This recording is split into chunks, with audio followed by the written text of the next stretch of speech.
Mga kaibigan, ito po yung pa-Valentine's po ng aking anak na si Jessie.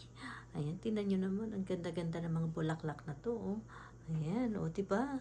So pretty naman. Ayan, ang ganda. Ayan. Tapos tingnan nyo to, ang ganda nito talaga. Ayan, oh, wait lang. Ayan, ang ganda niya. Tapos syempre, itong ating rose, ang ganda.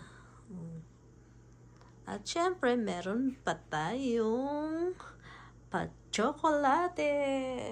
Ayan. Thank you, kuya. Sa magandang bulaklak at sa masarap na tsokolate. Thank you.